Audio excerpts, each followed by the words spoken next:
Bonjour et bienvenue dans la bulle. Après une hydre à trois têtes comme Abîme, on revient aujourd'hui avec la bande dessinée d'un pas si jeune auteur, Renaud Faras avec Duel.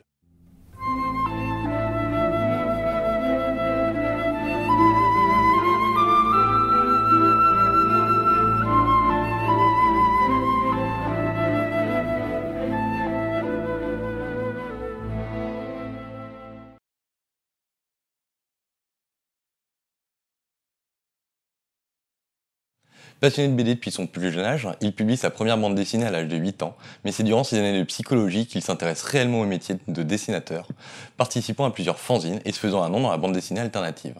En 2005, il se fait remarquer avec Querelle des arbres, qui lui permet de remporter le prix Jeune Talent à Angoulême. Il collabore ensuite avec différents artistes du 9e art en tant que dessinateur ou scénariste. Depuis je dessine, j'écris, j'ai fait beaucoup de fanzina parce que j'ai pas fait d'école de BD ou d'art ou tout ça. Moi je suis psy de formation et avec une bande de copains, on était tous en fac, pas forcément psy, mais on était tous dans le milieu universitaire et on passait nos temps, au lieu d'aller en cours, de faire des fanzines dans le bar à côté qu'on découpait, qu'on avait photocopié, tu sais, là où chez les reprographes qui faisaient les thèses et tout ça. Et on a fait un fanzine qui a duré pas mal de temps, qui s'appelait Bicose et puis après Ose, qui a duré bien 10 ans et qui avait eu son petit succès d'estime, quoi, tu vois. Et moi, j'ai appris à faire de la BD là-dedans, quoi. Vraiment, parce qu'en plus, du coup, je rencontrais des gens. On prenait un stand à Angoulême chaque année, on prenait un stand à Saint-Malo, on rencontrait des auteurs professionnels.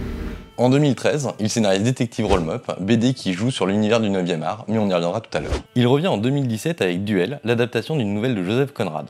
Inspiré de faits historiques réels, la rivalité entre le général Fournier-Sarlovez et le comte Dupont de l'Étang, cette nouvelle raconte le conflit d'honneur entre deux hussards de l'armée napoléonienne. Rivalité qui s'éternisa pendant 20 ans en une succession de duels au cours desquels aucun n'arrive à se départager. Mais Duel n'était pas le premier choix de Renaud Faras, et c'est vers Frères de la Côte, déjà un roman de Joseph Conrad, que se dirigeaient ses premiers amours. Oui, à la base c'était vraiment, je voulais adapter, et je vais toujours adapter d'ailleurs, le dernier roman de Conrad qui s'appelle Le Frère de la Côte. Qui est vraiment un roman d'aventure incroyable, alors que pareil, ça c'est tout l'art de Conrad, il se passe pas grand chose et en même temps il arrive à développer tout un univers et plein de psychologie et tout. Mais devant l'ampleur de l'ouvrage, un roman de près de 400 pages, c'est un peu gros pour une première œuvre. Il se met alors en quête d'une nouvelle histoire, à fouiller, fouiner, lire beaucoup. Et c'est ça qui est formidable, c'est quand on se met en quête de quelque chose, on ne le trouve pas. J'ai lu des tonnes de nouvelles, je suis passé par la littérature anglo-saxonne, il y avait Swift, j'avais relu Les Voyages de Gulliver, parce qu'il y a plein de petits textes dedans. J'avais lu Le Voyage sur la Lune de Cyrano de Bergerac, le vrai Cyrano de Bergerac, pas le personnage, enfin celui qui a inspiré du coup le personnage dramaturgique. J'ai lu des Edgar Allan Poe, des trucs, et puis alors je me suis cultivé à mort, c'était super, je découvrais des trucs que j'avais pas forcément lus auparavant, mais il n'y avait rien, j'étais content en tant que lecteur, en tant qu'auteur, futur auteur de BD, il n'y avait rien. Et je tombe sur un recueil de nouvelles de Conrad qui s'appelle Sextuor, il y a 6 nouvelles dedans, maintenant je crois qu'il a été réédité chez un autre titre, Gaspard Ruiz et 5 autres récits, voilà. Et je me suis dit, oh bah tiens, c'est marrant quand même et tout. Mais là, j'étais même plus dans l'idée d'adaptation, quoi. Je me dis juste, tiens, j'ai bossé sur Conrad, je trouve un bouquin de Conrad. En plus, je savais pas du tout que Conrad avait fait des nouvelles. Je connaissais que ses gros romans et tout. Et je me dis, bah tiens, je vais le lire. Et je lis 5 nouvelles sur les 6. Parce qu'en fait, la 4e, qui s'appelle La Garce, m'avait bien plu. Et je m'étais arrêté sur cette nouvelle et en même temps, je me dis tiens, il reste une nouvelle, c'est con, je vais quand même finir le livre, quoi. Limite un peu bon élève, quoi. Allez. Et la dernière nouvelle, c'était Le Duel. Et alors là, j'ai lu le truc, j'ai abandonné tout le reste. Et là, alors au début, ça a été une évidence sans que je m'explique pourquoi, mais ça a été une évidence que ce serait cette nouvelle. Adapter une nouvelle en première BD peut paraître une facilité scénaristique. En effet, l'histoire étant déjà écrite, le scénario est tout trouvé. Et là, j'ai fait une première adaptation. Alors pour moi, Conrad, c'est un monument de la littérature. Donc du coup, tu décides de l'adapter. Faut respecter, quoi. Tu vois, faut respecter et tout. Et là, j'ai refait mon bon élève. J'ai fait une adaptation ultra littérale. Alors j'ai annoté le bouquin, j'ai écrit tout un scénario, et donc en me servant même des dialogues de Conrad, en respectant exactement les événements du bouquin, en étant, on va dire, une sorte de paraphrase, quoi. Et en fait, je me suis rendu compte que c'était chiant à mourir, Ils auraient pu nous dire non, on n'est pas d'accord. Parce que déjà cette histoire, elle avait déjà été racontée comme ça. Donc c'est vraiment une redite que même quand je le faisais lire, les dialogues et tout justement, qui étaient vraiment fortement inspirés par Conrad, mais en fait ça passait un peu au-dessus de la tête des gens à qui je le faisais lire, ils comprenaient même pas. Moi je comprenais l'intention que Conrad voulait mettre dans son texte, parce qu'il y avait tout le discours indirect, les descriptions et tout, mais finalement les gens comme ça extraits, c'était pas du langage BD, c'était pas du langage qui était facile d'accès, donc je voyais pas trop où ça voulait en venir. Après ces premiers retours mitigés, Renaud Faras décide de reprendre l'intégralité de son scénario et se dirige vers un western. Je voulais faire mon bon La Brute et le Truand, tu vois. Je voulais faire un truc pendant la guerre de sécession, tout ça. Mais le truc, c'est que la question honorifique était moins acceptable. En fait, les duels au Far West, c'était des trucs de lâche, quoi. Tu sais, ils se tiraient dans le dos, ils se planquaient dans les toits, enfin... Il n'y a qu'après la sortie de Duel que j'ai trouvé la bonne époque et le bon pays, ça aurait été assez mortel si ça avait été pendant le shogunat. Mais lorsque l'on décide d'adapter une nouvelle, l'important est de savoir pourquoi. Et il y avait surtout ce côté, que le sentiment de passer à côté de l'essentiel de quelque chose, quoi. Et je pense que c'est l'essentiel du travail d'adaptation, c'est qu'en réalité il faut adapter en fonction d'une seule et unique question, c'est mais pourquoi je veux adapter ce texte-là ? Parce que finalement, comme ça a été une évidence, ça veut bien dire que ça veut dire quelque chose à mes yeux, quoi. Enfin, aux yeux de l'auteur, quoi. Ça peut être un désir de représentation visuelle, pourquoi pas. Enfin, dessiner cette période, dessiner ces personnages, ça peut être très grisant et tout ça. Mais quand même, il y a aussi, je pense, une raison un peu plus intime, un peu plus profonde. Et du coup, je me suis dit, mais qu'est-ce qui t'a plu dans ce texte? Et il s'en est dégagé que ce qui me plaisait, c'était la dualité. Alors, je pense pas que ce soit l'intention de Conrad, et c'est là où c'est important, justement, le travail d'adaptation, c'est que c'est peut-être pas l'intention de l'auteur originel, mais c'est en tout cas la réception de l'auteur qui va adapter. Il repart donc sur un second jet de son scénario, se détachant de l'œuvre de Joseph Conrad, qui lui sert alors plus de base et de décorum. Se servant de ses études de psychologie, il adapte les deux protagonistes en antagonistes complets. L'un est terrien et bourru, l'autre aristocrate maniéré. Le premier vient de Gascogne, l'autre d'Alsace. L'un est brun, l'autre blond. Bref, vous voyez. Ces dialogues nous font ressentir l'ampleur de leurs différences. Ainsi, Ferraud, en bon gascon qu'il est, a le verbe « haut » et l'inspiration de Cyrano de Bergerac, l'auteur, pas le personnage de fiction, transpire dans sa personnalité. Là où Dubert est plus posé et réfléchi. Et je pense que ça résulte de ça, c'est qu'en fait tu reconnais en l'autre quelque chose que tu sais quelque part être en toi, mais qui est juste intolérable. Enfin, par exemple, Dubert, je pense qu'il reconnaît en Ferraud une espèce de liberté, de totale désinhibition,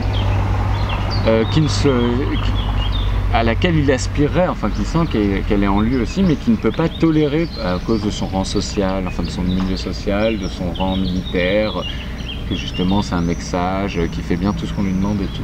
Et à l'inverse, Ferraud, qui est, je pense, le personnage le plus charmant, en tout cas tel que moi j'ai voulu le traiter, parce que dans la nouvelle, il est très peu traité en fait, Ferraud. C'est vraiment qu'un élément perturbateur pour Dubert. C'est un personnage à part entière, mais quand même de second plan, je pense. Mais en tout cas tel que je l'ai traité, donc c'est quelqu'un de sanguin. Il est directement inspiré de Cyrano de Bergerac parce qu'il est gascon, donc il a cette verve, tout ça. Mais en même temps, il reconnaît en Dubert aussi cette espèce de rigueur qui peut aussi être reposante, bon certes reposante, mais qui présente certains avantages, quoi. Genre il n'y a pas de problème avec la hiérarchie, il y a vu que ce sont quand même des officiers supérieurs, les hommes peuvent admirer aussi cette forme de rigueur et tout ça. Mais pour Ferraud, c'est aussi insupportable, quoi, de sentir ça chez lui, cette admiration. Je pense qu'ils s'admirent mutuellement. En fait, il y a beaucoup comme ça des fois de rivalité. Je pense que tout le monde a déjà vécu ça, une rivalité qui est un peu irrationnelle, quoi. Genre on prend quelqu'un en grippe, même dès la première rencontre, quoi. Mais comment représenter la rivalité de ces deux protagonistes en planche? Tout simplement en jouant sur la construction de celle-ci. Dès la première planche, on se rend compte que la construction va avoir son importance. En une planche, Renaud Faras nous fait ressentir la rivalité des deux hommes, et même si nous n'avons aucune explication, nous sommes pris de curiosité. L'autre question que je me posais en lisant le texte, c'est mais attends, les gars ils se rencontrent tout le temps en duel, il n'y a jamais un vainqueur? Pourquoi? Pourquoi s'il n'y en a pas un qui tue l'autre? Alors que c'est pas faute d'essayer, hein. Et je pense que c'est parce qu'ils ne peuvent pas vivre sans l'autre. Donc si on tue l'autre, Je le rappelle, on est démunis. C'est comme ça, ils s'amputaient d'une part d'eux-mêmes. Ouais, c'est Batman et le Joker. L'ensemble de l'œuvre va être construite ainsi. Une séquence avec Ferro, une séquence avec Dubert, puis une séquence où les deux se rencontrent. Cela peut paraître redondant, mais cette construction en candélabre est assez efficace, puisqu'ainsi ça nous permet de réellement voir la dualité entre les deux hommes. La séquence des états-majors nous montre d'abord Dubert dans un salon, accompagné et préparant la prochaine bataille. Il suit les ordres qui lui sont donnés avec intention. Puis Ferrand, sous une tente, s'ennuie dans un coin et profite de la première occasion pour quitter l'assistance. Ici, Renaud Faras utilise un gaufrier classique en 3 cases sur 4 lignes, qui, même s'il n'est pas tracé comme dans un Torgal ou un Spirou, permet de jouer sur cette dualité. J'étais en train de dériver sur un truc qui, cette fois, m'appartenait à moi et pas que à Conrad, et encore moins au film, mais que j'avais pas vu à l'époque. Ce que je veux dire, c'est que voilà, l'idée, ça a été de se dire, mais attends, si c'est sur la dualité, il faut les traiter à part égale, les deux, puisque je peux pas me permettre de... Enfin, je voulais même pas me mettre un plus en lumière que l'autre. Et normalement, même la structure du récit est censée être en miroir. Ce que je trouve intéressant, c'est que les sentiments des autres personnages vis-à-vis de mes deux personnages principaux ont suivi mes sentiments à moi. Et au début, moi, Dubert, je pouvais pas l'encadrer, quoi.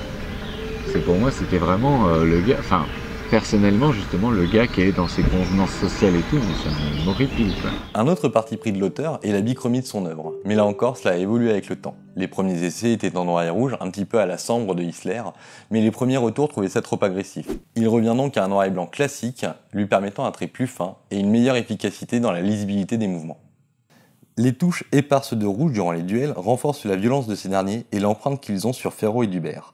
Ce rouge marquant et intense est un emprunt à un grand homme de la bande dessinée historique, puisque, au dire de Renaud Faras, c'est celui qu'utilise Tardy dans Le Cri du Peuple. Néanmoins, lorsqu'on lit une bande dessinée qui s'appelle Duel, on attend les 10 duels, et c'est tout ce qui fera le sel de cette œuvre, puisque chaque rencontre entre les deux protagonistes donnera lieu à un échauffouré. L'expérience d'épéiste que Renaud Faras possède lui permet de donner à ses personnages les postures et les mouvements justes, et laissant le lecteur poursuivre dans l'entrecase la page suivante. Bah, ça m'a un peu aidé après pour les postures des personnages, surtout. Après, moi, je faisais pas d'escrime de... comment on appelle ça, de reconstitution, donc je connais pas vraiment ce milieu, bien que je me sois inspiré de beaucoup de démonstrations d'escrime artistiques, quoi, tu vois, comme les maîtres d'armes qui travaillent pour le cinéma, tout ça et tout. Après, en vrai, un combat au sabre ou à l'épée, c'est pas très... comment dire, c'est pas très spectaculaire, hein. Il faut en rajouter quand on fait de la BD, surtout qu'on est dans un art où il n'y a pas de mouvement en tant que tel, quoi. Enfin, on n'est pas à 24 images secondes, on n'est pas... L'art du mouvement fixe. Ouais, l'art du mouvement fixe, exactement, qui est saisi par les ellipses justement trouvées, quoi. Enfin, sur la mise en scène même de la BD, le découpage et tout. Et ça m'a bien aidé, ouais. Bon, peut-être mon expérience vaguement, mais... La grande difficulté est alors de varier les duels, de réaliser les mouvements des personnages dans la case et plus généralement dans la planche.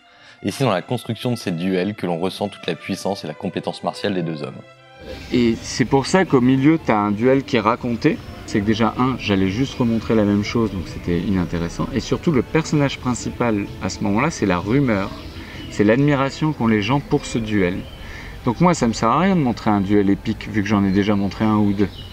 Tu vois, le lecteur, il a vu que les mecs, ils savaient se battre, enfin, que c'était des gros bourrins. Ce qui était intéressant, c'était la réaction des autres par rapport au duel qu'ils n'avaient même pas vu. C'est-à-dire que ça a un impact sur eux, quoi. Et c'est vraiment la rumeur, enfin, c'est là où ils deviennent des légendes dans la grande armée, puisque personne ne sait pourquoi ils se battent en plus. Donc, tu sais, quand on ne sait pas quelque chose, on se met à le fantasmer à mort, enfin... Et pour rendre ce côté épique, en revanche, il fallait... Là, je me suis inspiré de la chanson de Geste, tu vois, la chanson de Roland, tout ça. Et qui était en fait ça, c'était des odes aux combattants, au courage et tout. Bah là, je me suis dit, bah voilà, il y a ce major du Ménil, il va composer une ode lyrique, enfin une ode en honneur de Dubert et Ferro. Cette rivalité courant sur 20 ans, l'évolution de ces personnages tient aussi une grande part dans l'empathie que l'on ressent pour Ferro et Dubert. Leur rivalité et leur expérience ne fait que renforcer autant l'éloignement de leur caractère que l'admiration, voire l'amitié qu'ils ont l'un envers l'autre. Cela est marqué par la manière dont ils s'appellent, d'abord par leur titre, puis par leur nom et enfin par leur prénom. Mais bien que Ferro et Dubert soient les personnages principaux, Renaud Faras fait aussi la part belle aux personnages secondaires. Ainsi, Duménil, chirurgien militaire et ami des deux protagonistes, sert de tampon entre les rivaux et essaye de comprendre ce qui les anime. Alors que la compagne de Dubert, femme moderne avant l'heure, ne se voit pas mariée à un couard et pousse Dubert à défier Ferrand, marquant ainsi un tournant dans la rythmique de l'ouvrage puisque c'est alors Dubert qui poussera Ferraud à l'ultime duel. Et même, et la nana qu'il rencontre, qui est beaucoup plus effacée dans le roman, en fait c'est vraiment une romance un peu à la con dans le roman. Ils font des pique-niques au pied des arbres, elle est fascinée par cet homme de guerre et tout. Et dans le roman, non, dans la BD, pardon, vraiment moi je voulais pas faire un personnage féminin insipide, ça m'intéressait pas trop. Et il se trouve qu'elle-même, déjà c'est le personnage le plus jeune de la BD. C'est une aristocrate qui a vécu l'exil en Angleterre parce que pendant la terreur, tout ça.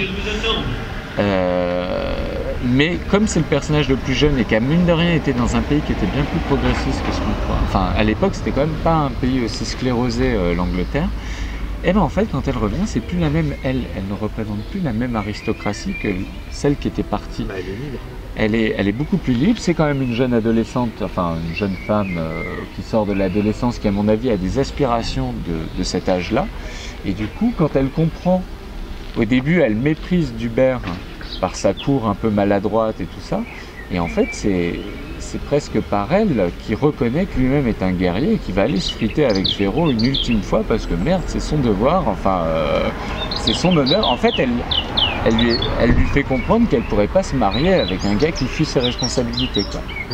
Ce qui est, alors que c'est un peu tout ce que la sœur de Dubert lui demande, son futur beau-père lui dit non mais c'est pas grave, on arrange ça, on lui donne de l'argent à Ferraud et tout, et non. Et elle lui dit non battez-vous, quoi, allez vous battre, quoi. Et même elle dit je ne pourrais tomber amoureuse de vous que dans ces conditions-là. Vu que c'est un mariage arrangé, déjà à la base il n'est pas forcément question d'amour mais que de convenance, quoi. Elle dit non, si vous voulez des sentiments, il faut y aller, quoi. Voilà. Et ça c'est une grosse liberté par rapport au roman. Grosse liberté. Le troisième personnage secondaire important, bien que peu présent, est celui qui marqua le 19e siècle français, Napoléon.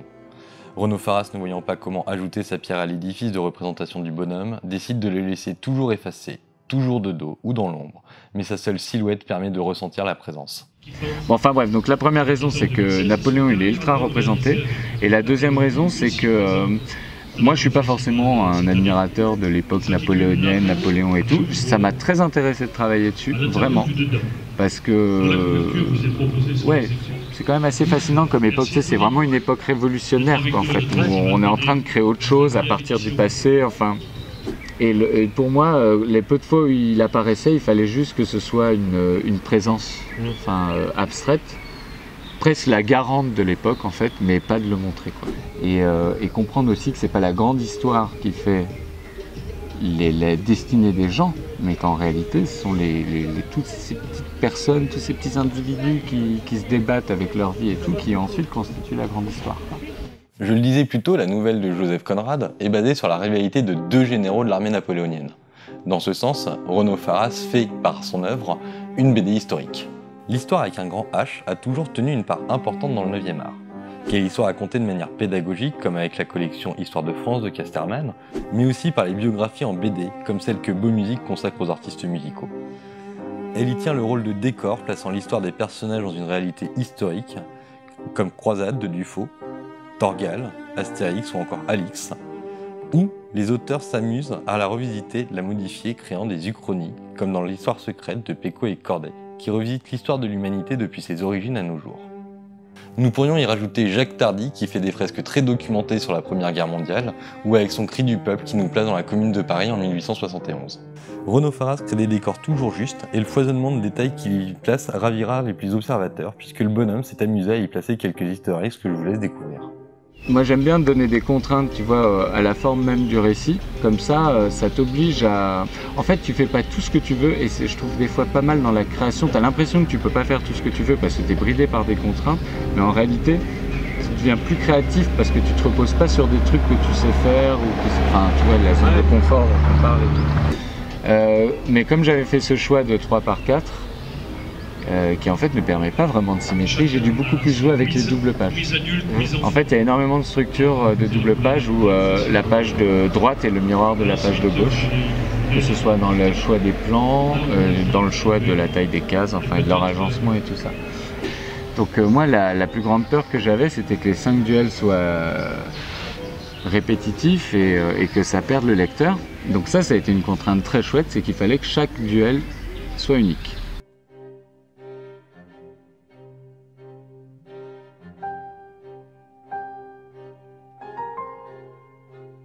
C'est Détective Roll-Up qu'il avait fait avec Olivier Philippot, qui lui a appris à jouer avec les contraintes. Cette BD, destinée aux enfants, joue avec les cases et la BD en elle-même, amenant le lecteur à tourner le livre, le manipuler, le plier même pour suivre l'histoire de ce détective bracassé.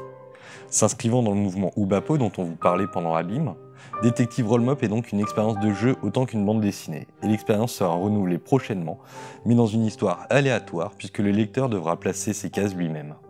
Et ça, c'est quelque chose que j'ai vraiment appris grâce à Détective Roll-Up, l'album que j'avais scénarisé précédemment avec Olivier Philipponi au dessin.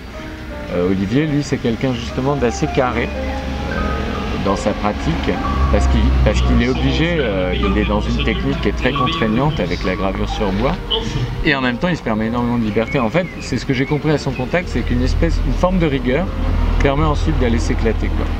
Et lui bosse qu'avec des gaufriers, enfin sur Roll-Mops on a bossé qu'avec des gaufriers quasiment, ce qui moi me semblait très limitatif à la base, et en réalité ce que j'ai vu dans Roll-Mops c'est que non, au contraire ça offrait presque plus de liberté, et puis on se pose pas de questions inutiles justement sur la taille d'une case. Après je faisais quand même des grandes cases, mais l'unité c'était la petite case. Ouais, ta grande case en fait c'est 2 petites quoi. Voilà, 2 petites, ou même des fois je faisais des pleines pages ou des trucs comme ça. C'est ainsi que, nourri de toutes ces expériences, Renaud Faras s'initie une première bande dessinée qui, bien qu'adaptée d'une nouvelle, n'en est pas moins personnelle. Pour la suite, il nous prépare un ouvrage sur l'Indochine et les premiers dessins disponibles sur son site Invite au voyage. On remercie le Festival de Montreuil-Bellay de nous avoir laissé la possibilité d'interviewer Renaud Faras en décalant ses dédicaces et qui nous a offert un magnifique son d'ambiance.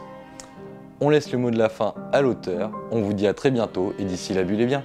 Ridley Scott, lui, avec son scénariste, il s'est attaché à l'absurdité de la violence, quoi. À l'absurdité de la guerre, à l'absurdité de cette confrontation. Et je pense qu'effectivement, il faudrait que je le revoie maintenant en gardant ça en tête. Je pense qu'il a raison. Et moi, c'est pas vraiment l'absurdité, il y a plus cette notion de dépendance l'un de l'autre, enfin de dualité, quoi. Dans ma bulle, dans ma bulle,